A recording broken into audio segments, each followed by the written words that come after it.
Bem, meus irmãos, estamos de volta para mais uma aula do nosso estudo da matéria VTB, Versões e Traduções Bíblicas. Essa é a nossa 7ª aula. Já temos falado de bastante coisa, introdução, falamos sobre os escribas, as bíblias, amadores e profissionais, os métodos de tradução, as principais famílias de manuscritos, a Septuaginta, e hoje falaremos sobre a Vulgata, as versões latinas, Vulgata e Vetus Latina. Falaremos sobre essas duas versões, que são as versões na língua latina. Então, até então usada no mundo inteiro quando os romanos conquistaram o mundo naquela época, né? A partir do ano 60 e poucos, conquista a Palestina, antes de Cristo, e foram conquistando até o ano 476, quando caiu o Império Romano, né? Que depois, com a invasão dos bárbaros.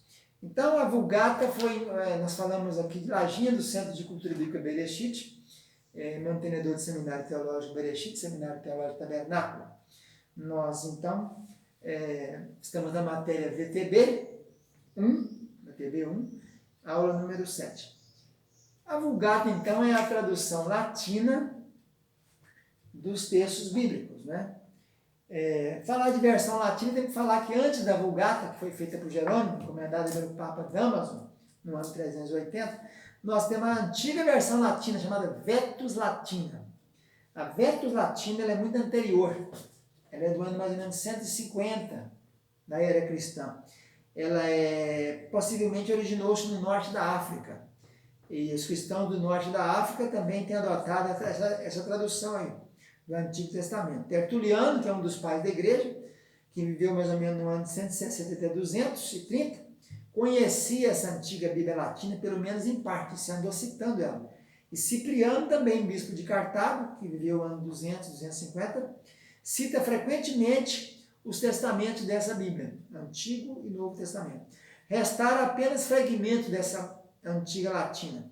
Muitos livros depois foram incorporados nela e tal. Esse, juntamente com a citação dos pais latinos, são as nossas fontes para a reconstrução do texto latino do Antigo Testamento. Diz que havia dois tipos de texto, o africano e o europeu. O latino antigo do Antigo Testamento era formado do texto grego da Septuaginta, e seu principal valor hoje é ser um auxílio na recuperação do texto da Septuaginta, ao que ele era antes da revisão de Orígenes. Então, esse texto antigo da Vetus Latina, vamos ver aqui, latim antigo, ele teria originado, então, no finalzinho do século II, produzido na África, etc.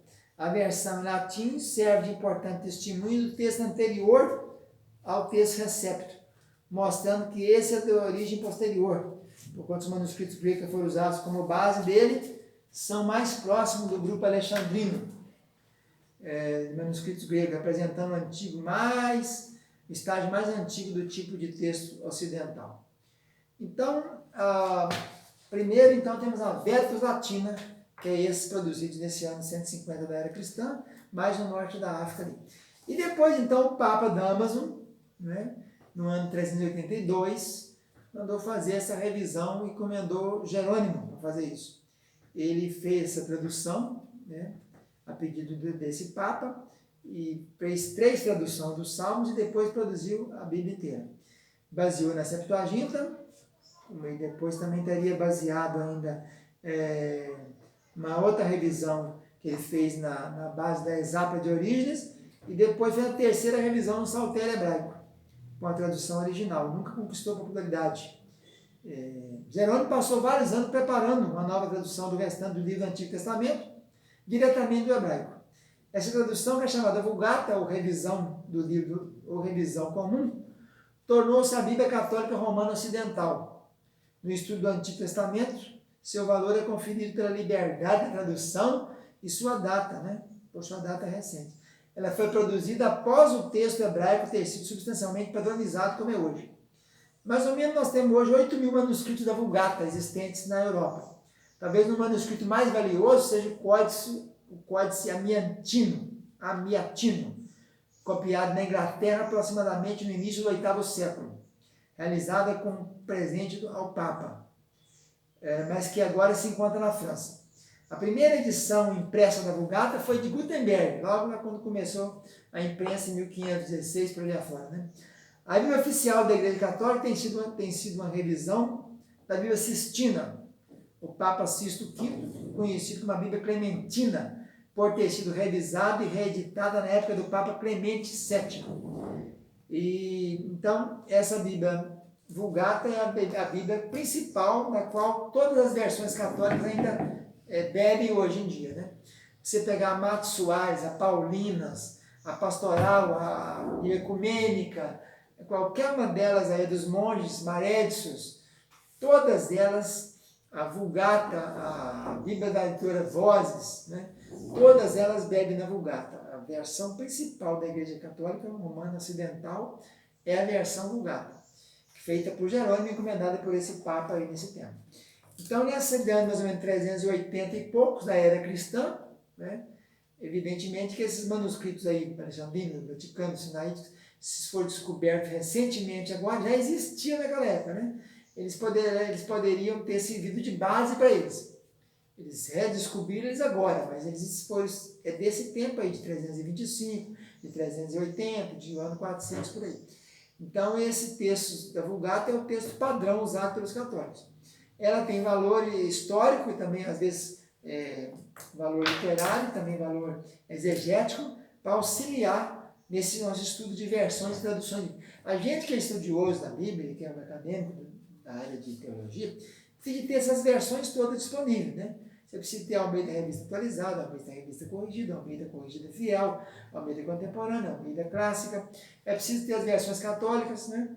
É preciso ter a versão aí dos padres, Marédios, as versões. A Bíblia de Jerusalém, feita pela Escola Bíblica de Jerusalém, tão importante. A Bíblia da Editora Paulina, da Editora Vozes, né? A Tébica, a Bíblia Ecumênica. É preciso ter isso tudo em mãos, porque às vezes um versículo que você vai usar para uma mensagem, para um texto, para um estudo, ele abre bastante o leque de visões e auxilia muito na maneira de entender.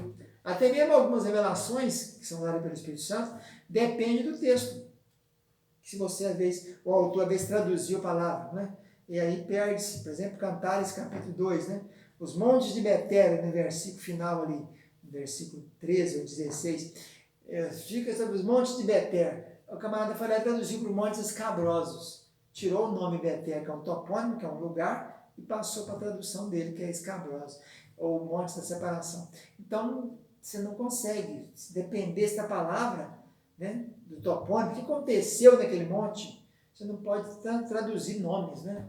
Então, é preciso que até nós, estudantes da palavra, precisamos ter tudo isso em mãos, para que a gente possa desenvolver tudo aquilo que o Espírito quer falar através das revelações, das lições para a nossa vida. Então, nós falamos hoje sobre a Vulgata, né? Falamos sobre a verso latina, a primeira versão latina, feita na África, mais ou menos 150 depois de Cristo, da era cristã, e a Vulgata, que é feita quase no finalzinho do ano 380 e poucos, que foi encomendada e é a versão principal dos católicos. Vamos ficando por aqui com essa nossa sétima aula. Vamos dando sequência. Um abraço, com Deus, tchau, tchau.